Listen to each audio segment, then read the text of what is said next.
C'est l'heure du journal sur RTC. Mesdames et messieurs, bienvenue au sommaire. Le scanner de l'hôpital régional de Saint-Louis en panne depuis 2 mois. Les patients contraints de se rabattre à Louga pour une dialyse coûteuse interpellent les autorités. La paroisse Notre-Dame de Lourdes prête à accueillir la fête de la naissance du Christ et la messe de minuit. Une occasion pour le fidèle catholique d'effectuer un retour vers la paix, mais aussi de développer la solidarité envers les plus démunis. 48 heures après l'incendie du marché Gate de Kaolack, le Promogem au chevet des sinistrés de ce drame ayant causé des pertes estimées à plus d'1 milliard de nos francs. Telles sont les grandes lignes. Le développement, c'est tout de suite. Mesdames et messieurs, merci de nous recevoir chez vous. Le scanner de l'hôpital régional de Saint-Louis en panne depuis 2 mois. Les patients dans le désarroi au moins, surtout notamment ceux atteints d'hémodialyse. Ces derniers sont contraintes de se rendre à Louga pour des séances de dialyse dont le coût s'élève à 120 000 francs. Ils interpellent les autorités étatiques et sanitaires pour qu'elles réagissent rapidement afin de sauver ces malades dans ce reportage de Nassadio. La situation qui prévaut ces derniers temps à l'hôpital régional de Saint-Louis, telle que la panne répétitive du scanner et autres problèmes, préoccupe les patients, notamment les hémodialysés. Ces derniers lancent un cri du cœur à l'endroit des autorités compétentes. La plupart justement des malades sont obligés de partir à Louga pour faire le scanner. Ils sont obligés, et le scanner, aujourd'hui, nul n'ignore dans ce monde que le scanner occupe une place de choix dans la santé. Le Saint-Louis, nous devons de nous mobiliser par rapport à ça. Je vous dis, les autorités sont interpellées. Par ailleurs, le non-fonctionnement de l'ascenseur constitue également un véritable casse-tête pour les 3e âges, selon cet accompagnant. Ceux qui ont subi une opération sont très fatigués. C'est vraiment dur. Les autorités sanitaires doivent faire un effort pour que l'ascenseur soit fonctionnel. Le taux de la maladie de l'insuffisance rénale est très élevé à Saint-Louis. Sa prise en charge coûteuse plonge les victimes et leurs familles dans un calvaire. Les séances de dialyse coûtent excessivement cher. Les malades sont obligés justement de payer des médicaments très chers, de payer des examens périodiques, de payer par exemple des analyses, de faire des radios. C'est une maladie qui non seulement appauvrit l'homme, mais appauvrit les proches. Aux dernières nouvelles, des procédures ont été entamées pour régler ces problèmes, selon Dr Maguette Seck, le directeur de l'hôpital régional de Saint-Louis. Plus de 400 patients atteints de cataracte opérés gratuitement lors d'un camp chirurgical organisé au centre hospitalier Ahmed Dansokho de Kédougou. Une initiative du ministère de la Santé et de l'Action sociale à travers la direction de lutte contre la maladie en partenariat avec l'ONG Direct Head Society et l'ONG Œil du Monde. Le directeur de cette structure que voici au micro de Ibrahima Djebahate. Aujourd'hui, nous savons tous que la cataracte constitue un problème de santé publique et que chaque année, presque 50 000 cas de cataracte sont répertoriés au Sénégal. Et nous en sommes conscients et que les malades ont souvent des difficultés et des problèmes pour se faire soigner. Les difficultés résident dans l'accès aux soins parce que la prise en charge chirurgicale coûte cher. Les patients sont souvent ignorants, ils ont souvent la peur de se faire opérer. C'est pourquoi aujourd'hui l'hôpital a pris sur lui, avec ses ONG, le ministère de la Santé, de pouvoir en tout cas faire cette chirurgie de la cataracte sur 3 jours. Donc depuis lundi, mardi et mercredi, nous sommes là pour faire des opérations de la cataracte. Et aujourd'hui, si on fait le bilan des 2 jours, hier et aujourd'hui, nous sommes à pratiquement 300 malades qui sont déjà opérés de la chirurgie de la cataracte. Et nous espérons, d'ici la fin de la campagne, atteindre les 400 malades opérés de la cataracte. Et c'est une excellente prouesse parce que, après la biométrie, qui permet de savoir quel est le type d'implant qu'il faut mettre pour chaque malade de manière spécifique, on a pu faire ce qu'on appelle la phacohémulsification, qui constitue une des techniques modernes de la cataracte aujourd'hui de par le monde. Une technique moderne qui nous a permis de prendre en charge pratiquement près de 400 malades aujourd'hui au centre hospitalier régional Amadou Sokho de Kédougou et de permettre à ces personnes âgées de pouvoir retrouver la vie aujourd'hui. Voilà un peu l'intérêt en tout cas de cette cataracte. On est en train de travailler avec eux pour pérenniser cette collaboration et que les années à venir, qu'on puisse reprendre une telle activité et permettre aux populations de retrouver la santé, surtout la santé oculaire.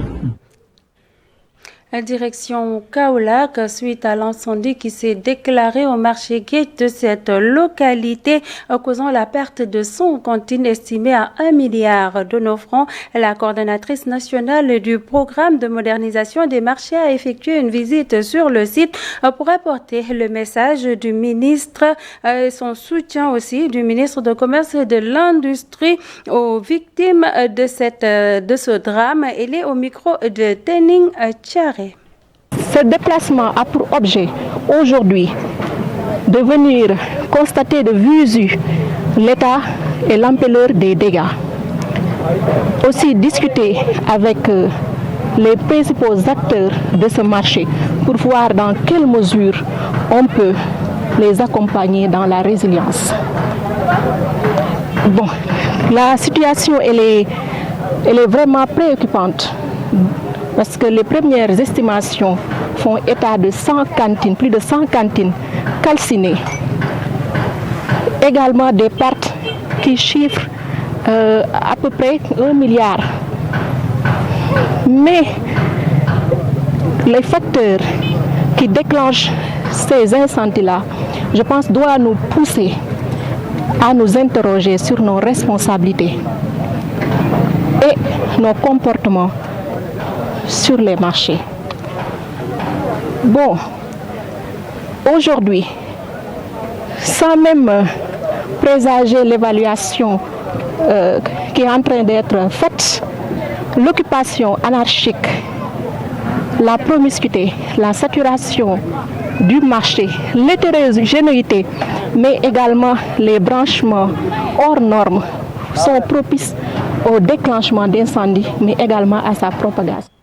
Après Kaolack, direction le sud du pays, après une décennie de bénévolat, les enseignants des classes préscolaires communautaires de Sédhiou ont décidé de se faire entendre. Ils ont organisé un sitting à l'inspection de l'éducation et de la formation de cette localité pour exiger leur intégration dans la fonction publique.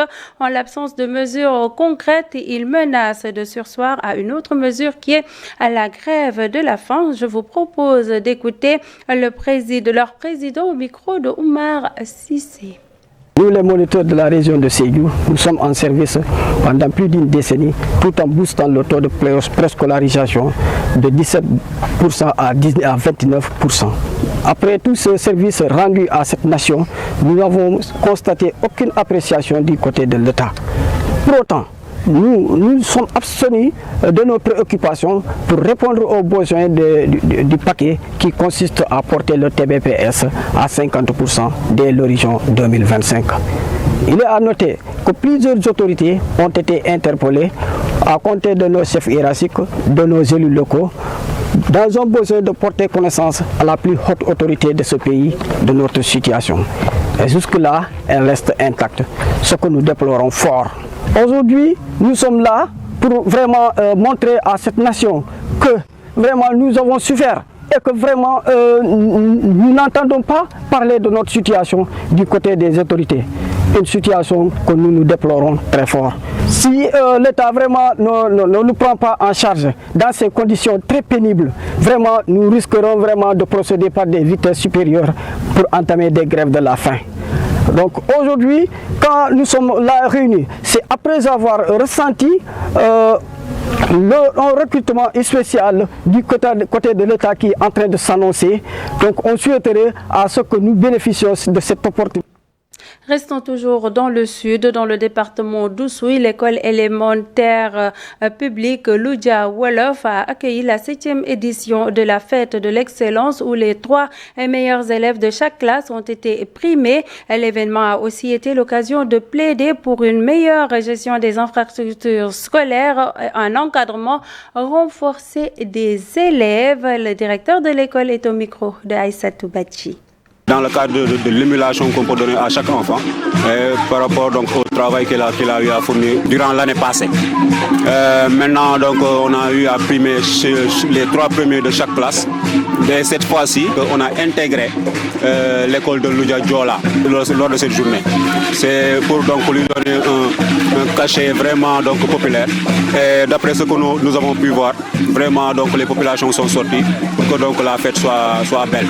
Maintenant, j'aimerais en profiter pour vraiment remercier la marraine Claire Sambou et le parrain Lamine Diallo, à qui vraiment donc nous disons chapeau bas. Vraiment, c'est la 5e fois consécutivement qu'ils nous parrainent. Ce qu'il nous reste à faire, c'est de l'équiper. Parce que non seulement c'est une salle informatique, mais aussi c'est une bibliothèque. Donc la bibliothèque, il nous faut peut-être de la littérature de jeunesse, donc pour que les enfants donc, soient initiés à la lecture, pour qu'ils aiment lire, parce que c'est important aussi.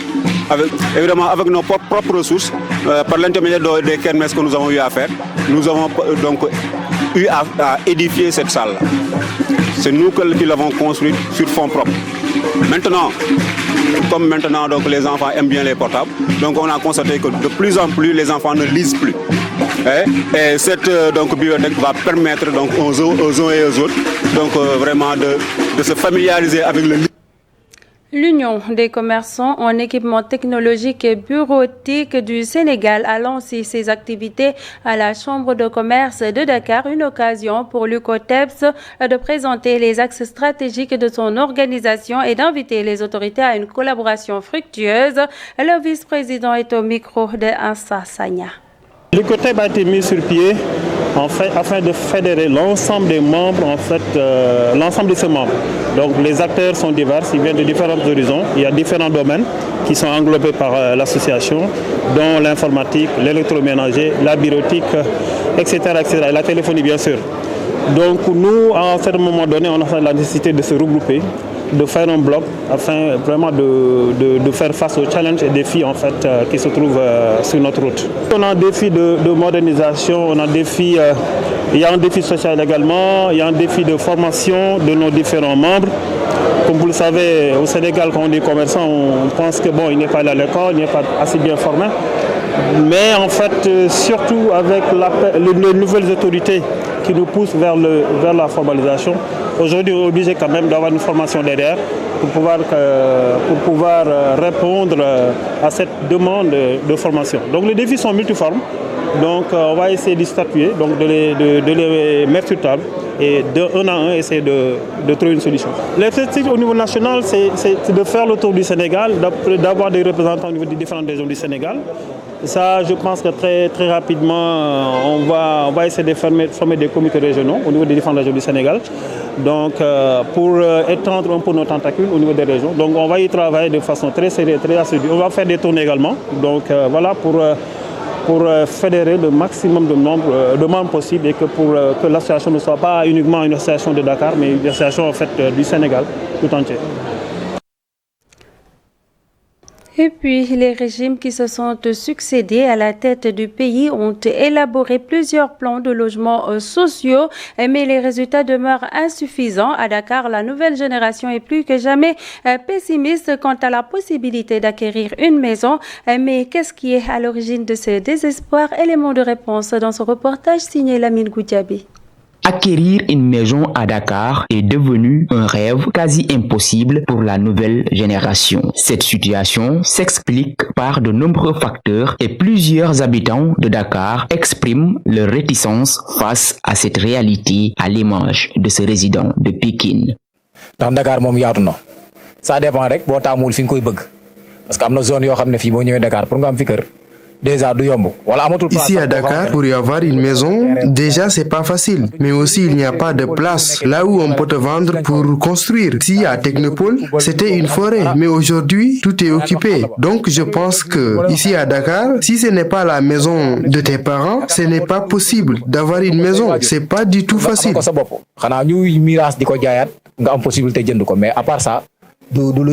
Dans son garage, ce mécanicien partage le même avis et dénonce l'accaparement des terres par une minorité, un problème qui aggrave la crise du logement dans la capitale.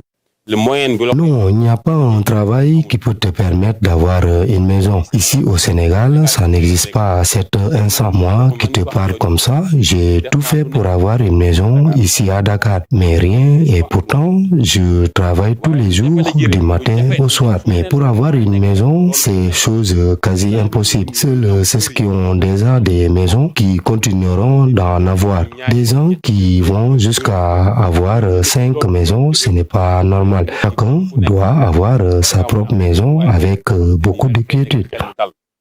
Malgré les défis persistants, cet ouvrier refuse de perdre espoir. Pour lui, l'accès à un logement reste un rêve réalisable. Oui, moi, j'y crois sincèrement parce que présentement, je travaille. Et même si je ne construis pas une maison, mais que je gagne de l'argent parce que ma maman compte sur moi, vraiment, ça peut être. Il suffit juste de travailler. Le gouvernement est vivement interpellé à adopter des actions concertées et des réformes adaptées permettant aux ménages à faible revenu d'accéder à un logement décent avec une plus grande tranquillité d'esprit. Et tout est fin prêt à la paroisse Notre-Dame de Lourdes pour la célébration de la Nativité du Christ et la messe de minuit. Le vicaire de cette paroisse revient sur l'importance de la fête de Noël qui doit être l'occasion pour le fidèle catholique d'effectuer un retour vers la paix, mais aussi de développer la solidarité envers les plus démunis. Le voici avec Zakaria Djidjou. La fête de Noël que nous allons célébrer sous peu est une opportunité pour revivre tout simplement l'histoire du salut du peuple de Dieu à la personne de Jésus-Christ, le Verbe de Dieu fait chair et qui a habité parmi nous, pour nous apporter tout simplement la lumière, mais également et surtout pour nous donner le don spécial du salut, parce que le Seigneur Dieu a voulu que son peuple soit racheté de ses péchés et qu'il puisse vivre avec lui et rétablir tout simplement notre union qui est souvent blessée par ce qu'on appelle le péché. Et c'est une grande joie pour toute la communauté catholique, pour l'Église universelle, parce que tout simplement, le Seigneur s'est fait petit en se faisant un des nôtres pour pouvoir vivre avec nous dans une voie tout simplement qui doit nous mener à la sainteté véritable auprès de Dieu le Père. Il nous a appelés tout simplement à témoigner de cette bonne nouvelle du salut et à vivre selon le mystère d'amour qu'il a inscrit en nos cœurs.